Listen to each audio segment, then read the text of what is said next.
নিজেকে নির্দোষ প্রমাণ করার জন্য উঠে পড়ে লাগা দেবলীনাকে এবার সপাটে চড় মারল ইন্দ্রাণী গাঙ্গুলি। হ্যাঁ বন্ধুরা, ভিডিওতে লাইক দিয়ে দিতে থাকুন। যে মুহূর্তে কিনা দেবলীনা ওই ভিডিও ফুটেজ দেখা মাত্রই যখন সকলের সামনে নিজেকে নির্দোষ প্রমাণ করার জন্য উঠে পড়ে লেগে যখন ইন্দ্রাণীর কাছে গিয়ে বলতে থাকে যে আন্টি, তোমারও কি সত্যি মনে হয় যে ভিডিও ফুটেজগুলো থেকে শুরু করে এই ছবিগুলোর মধ্যে যা কিছু দেখানো হয়েছে সে সবটা সত্য এবং যা কিছু বোঝানো হচ্ছে সেটা সব কিছুতে এটাই প্রমাণ হয় যে আমি আসলে প্রকৃত দোষী। আন্টি, তুমি চুপ করে রয়েছো কেন, কথা বলছো না কেন? ঠিক সেই মুহূর্তে যখন দেবলীনা বলতে থাকে যে আমি বেশ বুঝতে পারছি ঈশান, তুমি আসলে আমার সঙ্গে এই সম্পর্কে জড়াতে চাও না বিধায় তুমি আমার বিরুদ্ধে এরকম কুৎসিত একটা আমার অভিযোগ এনে তুমি আমাকে আন্টির কাছে খারাপ সাজানোর চেষ্টা করছো। আচ্ছা ঈশান, তোমার কিসের এত শত্রুতা আমার সঙ্গে, তুমি আমাকে বলো তো। তুমি যদি আমাকে বলতে এসে যে তুমি কোনো মতেই চাও না যে আজকে আমাদের এঙ্গেজমেন্টটা হোক, তাহলে তো আমি এমনিতেই এঙ্গেজমেন্টে ভেঙে দিতে পারতাম, কিন্তু তার জন্য এইসব কিছু করার তোমার কী প্রয়োজন ছিল?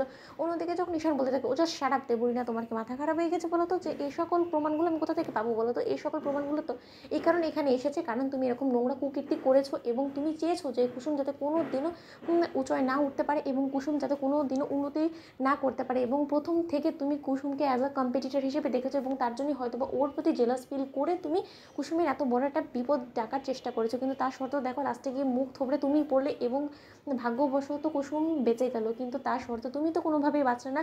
ঠিক ঈশ্বর তোমার প্রাপ্য শাস্তিটা তোমাকে দিয়েই দিল না কোনোভাবে, তাই তো?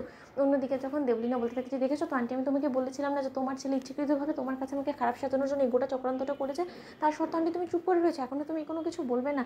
অন্যদিকে যখন ইন্দ্রাণী সপাটে দেবলীনাকে চড় মেরে বলতে থাকে যে দেবলীনা, তোমার মতন মানুষকে যে আমি চিনতে এতটা ভুল করেছি সেটা ভেবেও আমার নিজের প্রতি নিজের ঘেন্না চলে আসছে এবং আমি কত বড় একটা সর্বনাশ ডেকে আনতে চলেছিলাম আমার গাঙ্গুলি পরিবারের জন্য। যে মেয়ে কিনা একটা কাজের মেয়েকে সহ্য করতে পারে না, তাকে নিজের প্রতিদ্বন্দ্বী ভেবে তার এত বড় একটা সর্বনাশ করতে চলে, সেই মেয়ে কী করে নিঃস্বার্থভাবে আমার গোটা পরিবারকে আগলে রাখবে? আমার তো আগেই ভাবনা উচিত ছিল। আর দেবলীনা, তুমি এক্ষুনি কী বললে যে ঈশান তোমাকে ফাঁসানোর জন্য গোটা চক্রান্তটা করেছে, তাই তো?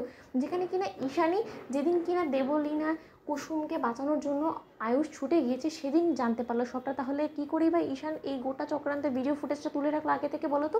দেবলীনা শোনো, এই ভিডিও ফুটেজ থেকে শুরু করে এই ছবিগুলো এই সব কিছু এসেছে এখানে এই কারণে, কারণ তুমি এই সকল কিছু ঘটনা ঘটিয়েছো এবং এই সবটা মিথ্যে হয়ে যেতে পারে না দেবলীনা।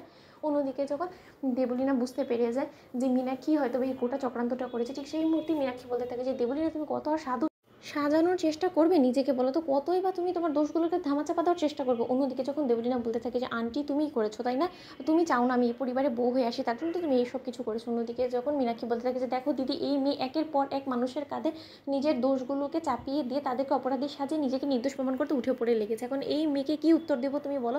দেবলীনা, তুমি দিদির হাতে চড় খেয়েও তো তুমি এখনো পর্যন্ত শুধরোলে না, তাহলে তুমি কবে শুধরোবে বলো তো? এখনো সময় আছে দেবলীনা, তুমি সবটা স্বীকার করে না। অন্যদিকে দেবলীনার কাছে এসে যখন আসবে বলতে থাকে ছি দেবলীনা ছি, তুমি লাইক সাবস্ক্রাইব করো।